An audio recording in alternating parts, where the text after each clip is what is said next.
Good afternoon, everyone. My name is Mariah Bruner. I'm UCA's Wellness Coordinator serving faculty and staff. Welcome to Mindfulness Monday. John-Scott Kelley is here again with us today for another great mindfulness session. Thanks, John-Scott, for being here. Thanks, Mariah. Really happy to be here. Welcome, everyone, to another week of Guided Mindfulness, Mindfulness Mondays. For those of you who are new, my name is John-Scott Kelley. I'm a student in the Counseling Psychology program here at UCA. I'm also the Graduate Student Support GA on campus, and I'm a licensed psychotherapist. These sessions are intended to fortify our sense of being by integrating our brain hemispheres, strengthening the connection between our minds and our bodies, and actively attending to our present experiences, all of which promote a sense of wholeness and act as a buffer against our society's typical activities. Today, we will focus on actively attending to the integration of the mind and body by exploring the personal stories we believe in and act out in our daily lives. I ask you all to find a comfortable position wherever you may be.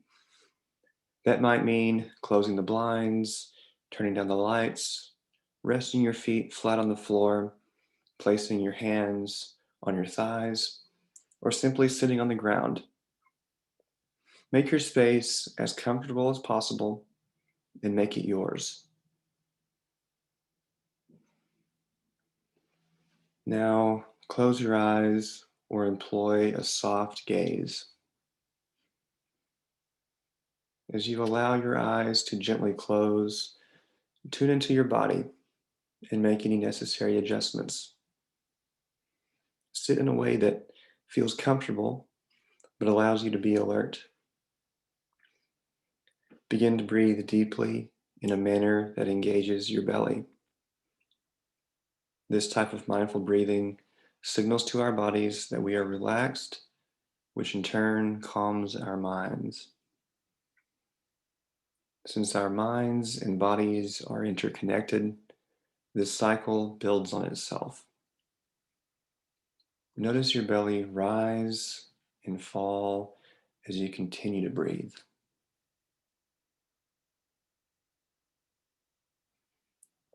Take some time for a few more breaths before we start today. Attune to your experience in this moment.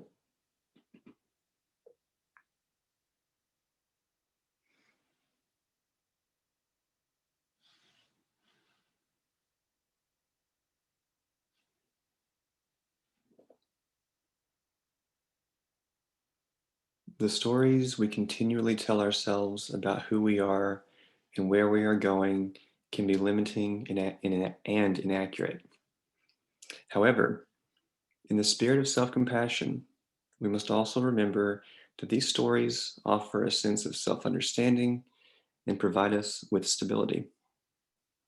There are points of reference that frame our experience and are important tools for navigating the complex world. However, we sometimes run into conflict when we do not pay proper attention to these stabilizing stories and allow them to fall into disrepair. Alternatively, incongruence might result when we decontextualize stories by making them too one-sided and rigid.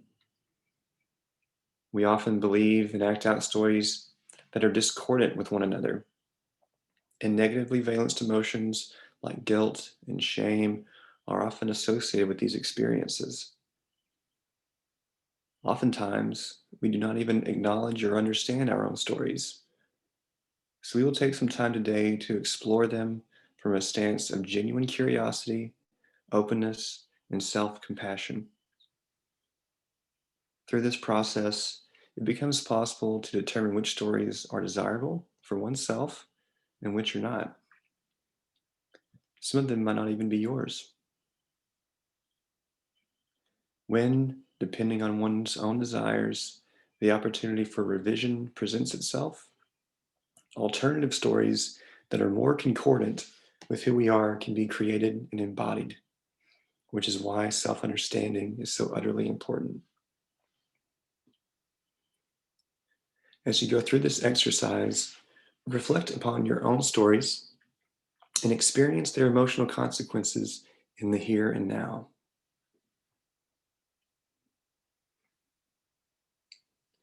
To start, genuinely ask yourself what stories you believe in and act out in your life, and explore how they might be affecting your personal experiences. What images emerge? What emotions do you experience when you turn them over in your mind? How important are these stories for your personal identity?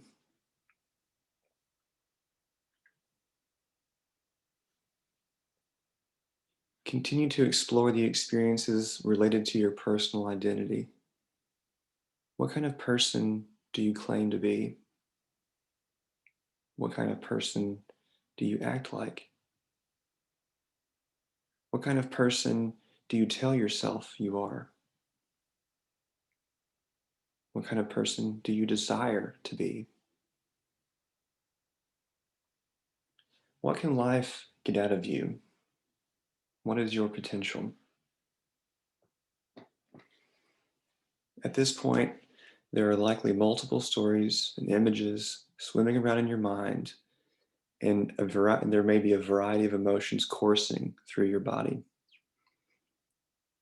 Perhaps you're noticing inconsistencies that are causing anxiety, or maybe, despite your cognitive scoldings, you actually act in concordance with your narrative and deserve self compassion. You might be feeling hopeful about the possibility of a new narrative structure that will allow you to get you out of your own way and continue the process of becoming who you are.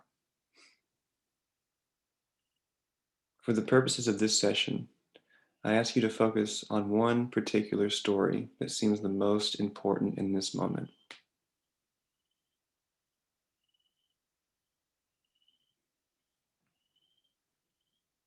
When it has been identified, take a moment to experience what it's like to believe in this story. What thoughts, images, and emotions are present?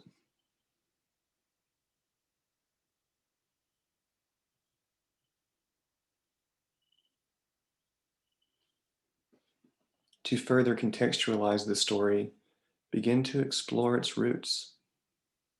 Where did the story originate? Did you create it, or did someone else? How can you tell if it's accurate or not?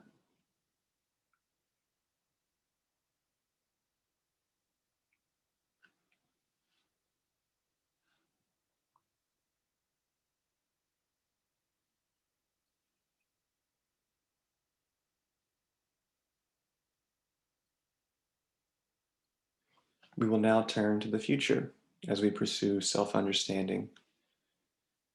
What are the behavioral implications of this story? What will it ask of you? Do these actions take you where you want to go?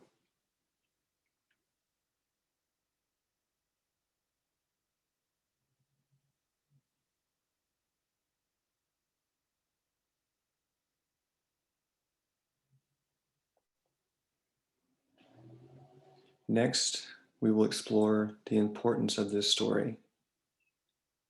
What would it be like if you neither believed in this story nor acted upon it? How would you think, feel, and behave? Would the outcomes be desirable for you?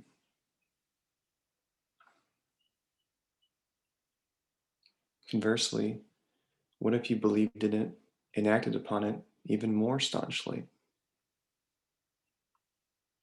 Would those outcomes be desirable?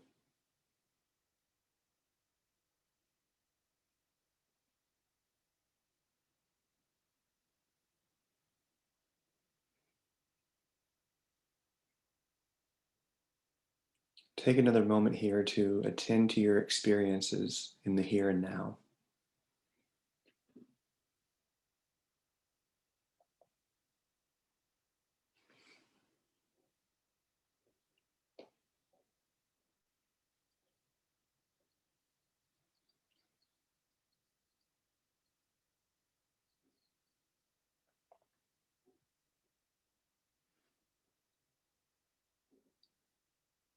There's no right or wrong way to finish this exercise. For some, you might desire to rewrite your story to better fit your personal identity and facilitate progress towards your aims. A complete revision is not always necessary, but in some cases, it might be.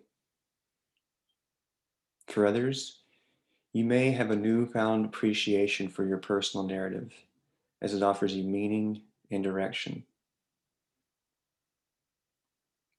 The importance of this exercise lies in the process itself. By exploring these topics, you are illustrating you possess the courage necessary to question what often goes unchallenged in our daily lives.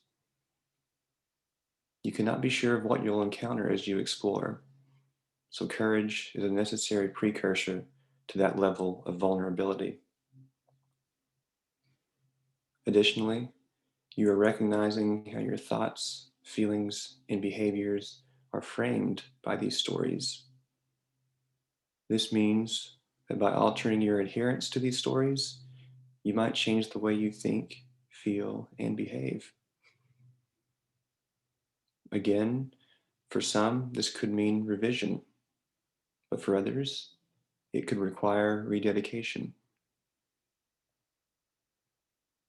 Lastly, you are facilitating the development of self-understanding, so the likelihood that you will embody congruent stories that match your self-concept increases. All of these skills and characteristics are transferable to other aspects of life. Take a moment to practice gratitude and acknowledge how you voluntarily participated in an activity that serves your being in spite of its inherent difficulties.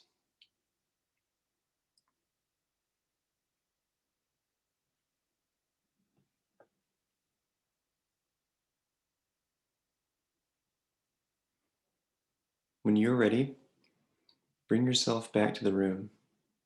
Open your eyes or harden your gaze.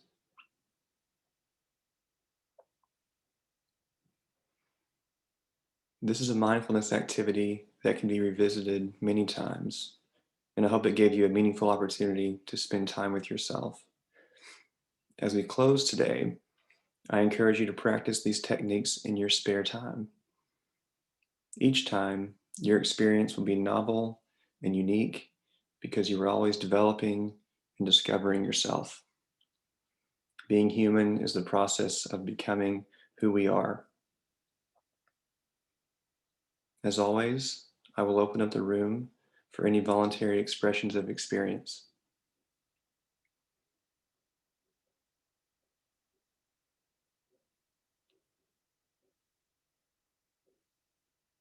Thank you all for your time. Mariah is providing a feedback survey in the chat box, if you wouldn't mind filling that out as we close today.